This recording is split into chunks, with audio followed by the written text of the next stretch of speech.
What is going on, everybody? This is EK1 Gaming here, and in today's video we're going to be doing a bit of a recap on the news for the Summit, or aka the skyscraper mode, from today's state of the game. And we're also going to go through the new manhunt trap as well as the new gear that they've announced today on the state of the game. Now, before we get into the video, do not forget to hit that like button, hit the subscribe button, because we are nearly at 20,000 subscribers, so that helps the channel so much just by hitting that little red button. Make sure you click the notification bell and leave me a comment in the comment section below telling me what you think about the new mode, the Summit, or the new gear that's coming out. So let's get straight into the video. What is Summit or Skyscraper? Well, it's 100 floors, and as you go up the floors, the difficulty changes. So as you'll see in just a second, when you go to the lift in the lobby, you can select a different floor. So basically, when you get to each landmark, so 11, 21, 31, etc., you can always go back to just those floors. You don't have to do the bottom floors again. So as you can see on the screen now, it starts off on normal mode, and then by the time you get to like 51, you get to heroic, and then like the top three are legendary. So the more you go up the actual skyscraper or the Summit, the harder it gets. Now, what they have done, which I like about this, is they have also created it for a solo player. So they're saying a solo player can pretty much complete this on their own. It is going to be difficult, however, it's possible and it's doable, just like solo players can do legendary missions right now. Now, on top of that, they have made a matchmaking function. So we all know that one of the things I wanted from this was matchmaking, and pretty much they've gone and done that. And they've gone one step more and basically said you can matchmake from difficulty. So if you wanted to matchmake legendary, it would start you at the top of the skyscraper or the Summit. If you wanted challenging, it would start you on those levels. Now, it's okay just speaking about levels, but what are the levels, okay? The levels basically are each level, or each few levels will give you something different. So you'll have like an objective. It might be to go and destroy some servers. It might be to just clear ads. It could be to stand in like the circles, you know, like on Resistance. And in a way, it has got a very similar approach to Resistance / Underground. It's like a mixture between both, or Resistance / Overground, or Above Ground as we'll call it here. Now, we'll go through the weapons and stuff like that in a second, and the new gear sets. But on this as well, there's boss levels. So when you get to the boss levels, it gives you a checkpoint. And also every 3 levels, I believe, gives you a checkpoint as well. So if you do wipe, you don't go all the way back to the beginning. And as I said before, once you've reached like 21, 31, 41, 51, you don't have to go back. You can literally leave the game and come and spawn back in at level 51, for example. So that for me is a real good sign of the game. It's a good sign of what's to come, you know, and hopefully that when we play it in the PTS, there won't be too many bugs. But I kind of think there's going to be a lot going on, so there might be a lot of bugs coming in the game. Now, they did confirm rogues can appear in this game mode, so that's going to make it even more interesting. There is, of course, gear locked behind the game mode, which we'll talk about in a second. And this full game mode, so the full 100 levels or 100 floors, will be available on the PTS. Now, the PTS is PC only. There's a few people that have been asking me about the PTS. It is only available on PC, and it's available from this Friday. So the 4th of September is when the PTS goes live, and people will be able to try out this game mode on that PTS. So for me, overall, I think that the Skyscraper or Summit mode is a good mode. Do I think it's got that replayability? No. I don't think it's enough to keep us occupied for more than, say, and I'm going to be generous, I'm going to say 1 month. And that's me being very generous, because I know for a fact that normal, hard, challenging, and heroic is not going to be that challenging, really, because you can run through those missions yourself. And you're going to see why in a minute with the new gear sets, that you will literally just fly through these really fast. Now, once you get to level 100, you do get a bit of a surprise. They haven't really said what happens, but I've had some knowledge that says there is a bit of a surprise at level 100. However, it's not nothing like massive. It's not huge, but it is something that you'd be like, oh, that's cool.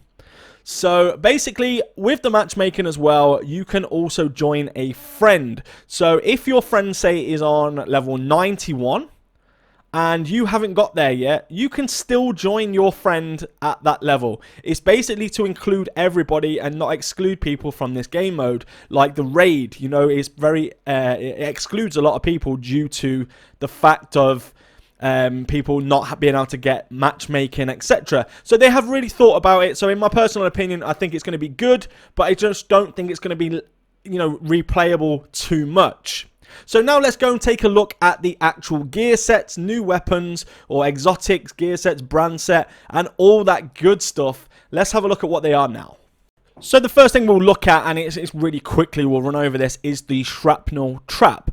Now this is a new skill that's going to be coming with the new Manhunt. I believe Season 3, etc. is going to be releasing. So there's a new Manhunt coming, and it's going to be a shrapnel trap. Now there's no footage of this actually working because they didn't have it with them today on the state of the game. However, he tried to explain it, and I'm kind of going to try and explain it as well. It's a little bit awkward to explain. Basically, it's a small trap that you drop or throw. When you drop it, it then explodes like a kind of bouncing Betty. So if everyone ever played like Call of Duty and the bouncing Betty, it like bursts into the air and explodes. And then what happens is lots of little mini mines come off of that explosion. If anyone's within that radius, then mines stick to that person, whether that's an NPC or a player. They then damage the player or the NPC per stick and like put like a status on them, which is pretty cool. So it's good if you don't want people to run through a certain area, or basically if someone's around you and you just need to get them away, is quickly drop that and deploy those little mini bouncing Betties with the mini little mines that's going to stick to you and damage you. So now let's talk about the new gear set, and this is called Hunter's Fury. Now, Hunter's Fury is an up-close and personal gear set. They kind of compared it to the Hunter's Faith from Division 1, and if you ever used the Hunter's Faith, you'll know that it was a long-range kind of sniper build. So this one is the complete opposite, and it's Hunter's Fury. So if you equip 2 pieces of this, you get 15% shotgun damage and 15% SMG damage. For 3 pieces, you're going to get 20% armor on kill and 100% health on kill. Now, for 4 pieces, you're going to be Apex Predator. So enemies within 15 meters receive a debuff, increasing your weapon damage against them by 20%. Killing a debuffed enemy with your weapon disorientates other enemies within 5 meters and amplifies weapon damage by 5% for 10 seconds, stacking up to 5 times. So that to me is a really good up close and personal shotgun or SMG build, and it will go well with some of the new gear that's going to come out that I'll be talking about in just a second. Now, if you have the chest piece on with this as well, you're going to get Endless Hunger, which increases the duration of the Apex Predator stacks from 10 seconds to 30 seconds, which is quite a big jump on comparison. And the backpack talent will be Overwhelming Force, and that's going to increase the radius of disorient on Apex Predator from 5 meter to 10 meters. So it doubles that radius of the disorient after you've killed the debuffed enemy. To me, this is going to be a good gear set, especially if you want to use the new weapons. There's a new shotgun and SMG we're going to talk about in just a second. But now let's get into the weapons that's coming that are non-exotic. So the first one they showed us was a pistol, and that is the Card 45. Now there is a named variant, which is a TBI Card Custom. So that's going to be the named variant of the weapon. Now they're not doing a perfect talent like they normally would, like perfect glass cannon or perfect headhunter, etc. So this is just going to have a talent on it where basically when you are using the pistol, so you have to have it in your hand, you gain 1 skill tier. Now that is on the named version only. The version I'm showing you on the screen is not the named version, it's just the standard. But if you have the named one, just hold the weapon and you gain 1 skill tier. So +1 on the skill tier. So next up we have the 612 shotgun. There is going to be a named version, but they didn't say the name on the stream. So I was waiting for that, but they didn't say it. I played it back and I didn't hear it. I may have just missed it. But however, this shotgun is going to give armor on kill. And the feedback that I've had from players that have already used this is that it's very, very powerful. It has a quick reload speed. And it does a lot of damage, especially close quarter. So it's going to link in with that Hunter's Fury gear set to give you that extra buff on the shotgun damage. Plus, you're going to get armor on kill again. So you're just going to get those buffs for days, basically. Now, let's talk about exotics. Now, there are a couple of exotics coming.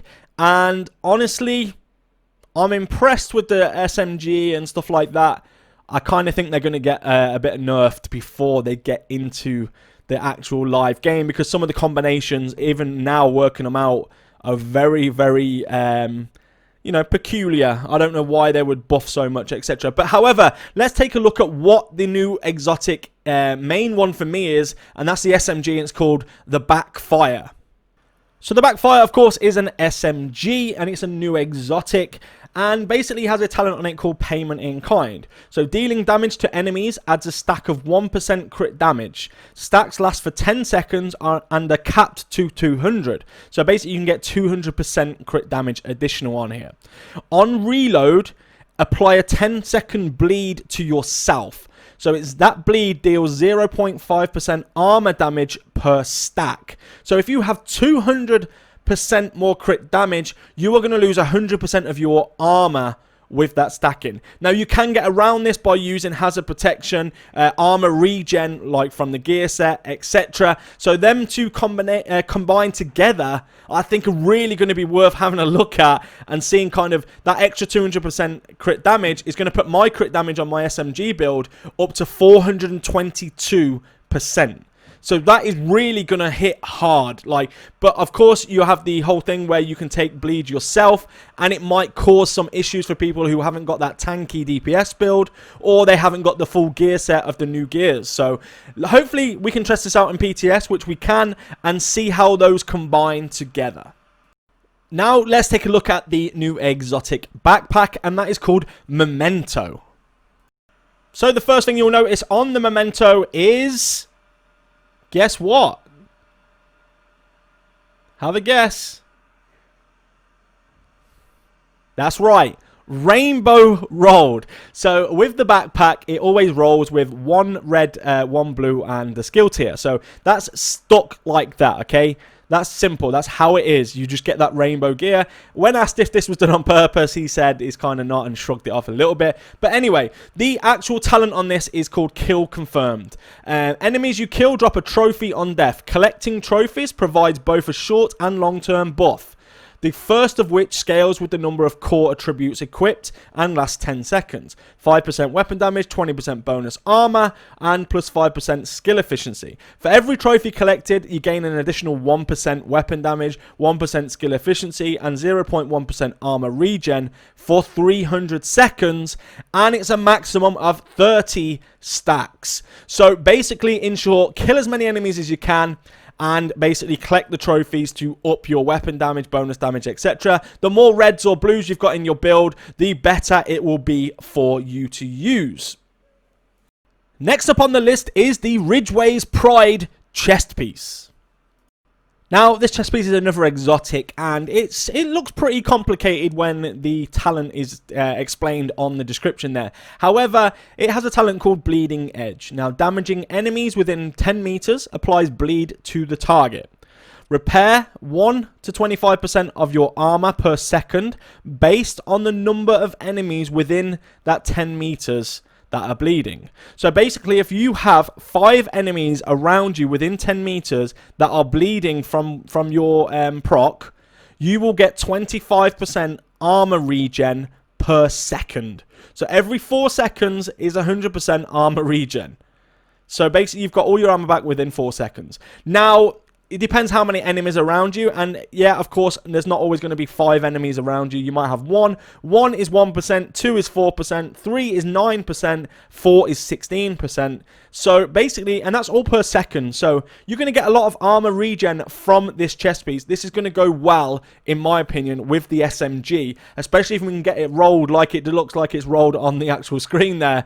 God rolled all reds. That would be absolutely incredible. And to have all of that kind of armor regen around, as well as the bleed, and even just implementing that SMG is going to be really good, I believe, with this chest piece. Now, of course, to get this chest piece, this is what you get from level 100 or the 100th floor.